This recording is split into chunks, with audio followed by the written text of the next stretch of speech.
भारत देश में तथा विदेशों में निवास करने वाले सभी सम्मानित नागरिकगण, सुप्रभात।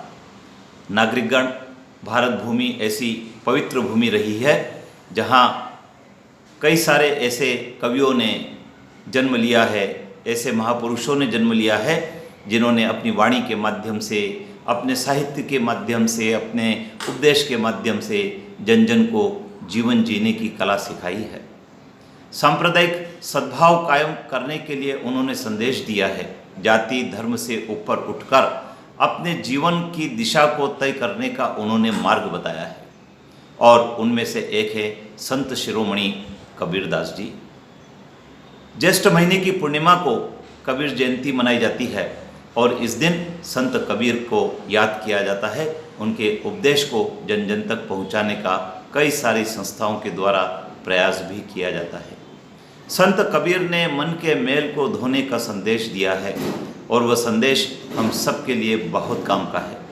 आइए आज के इस अंक के माध्यम से हम संत कबीर की कुछ शिक्षाओं को आत्मसात करते हैं। संत कबीर कहते हैं कि तन को जोगी सब करे, मन को बिरला कोई, सब सिद्धि सहजे पाइए, जो मन जोगी होई। संत कबीर कहते हैं कि वस्त्र धारण करके जो तन को जोगी करने का काम करते हैं, लेकिन बहुत कम लोग होते हैं जो मन को जोगी बनाते हैं, और जो मन को जोगी बना लेते हैं सब सिद्धि उनके पास होती है।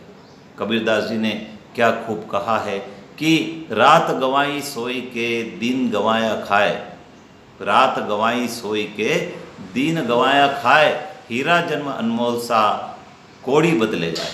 संत कबीर कहते हैं कि यदि आपने सोकर रात गंवा दी और खाकर दिन गंवा दिया और जीवन में कुछ नया नहीं किया, कुछ ऐसा कार्य नहीं किया जिससे कि कल्याणकारी कोई बात हो, तो फिर हीरा जैसा जो अनमोल जीवन है वो आपका व्यर्थ चला जाता है। कबीरदास जी कहते हैं, बुरा जो देखन में चला, बुरा न मिलिया कोई, जो दिल खोजा आपना, मुझसे बुरा न कोई। कबीरदास जी कहते हैं कि जब मैं संसार में बुराई को खोजने निकला तो मुझे कोई बुरा नहीं दिखाई दिया, लेकिन जब मैंने अपने दिल में झांक कर देखा तो मुझे लगा कि मुझसे बुरा कोई नहीं है। तो आज हम दूसरे की बुराई को देखते हैं, अपनी स्वयं की बुराई को कभी ध्यान नहीं देते हैं। तो हमको पहले स्वयं का आकलन करना चाहिए, क्योंकि सुधार की शुरुआत हम अपने से ही कर सकते हैं। उन्होंने कहा है कि बड़ा हुआ सो क्या हुआ, जैसे पेड़ खजूर, पंछी को छाया नहीं, फल लागे अति दूर। आप खजूर के पेड़ की तरह बड़े हो गए तो क्या हुआ, यदि उसकी छाया अर्थात आपके कार्यों से किसी का कल्याण नहीं होता है तो फिर आपका जीवन व्यर्थ ही है। उन्होंने कहा है कि तिनका कभू न नींदिए, जो तिनका होता है, जो आपके पांव तले होता है, उसको कभी न नींदिए, क्योंकि कभी भी वो उड़कर आपके आँख की किरकिरी बन जाएगा और पीर घरनेरी होए, बहुत ज़्यादा पीड़ा आपको होने वाली है।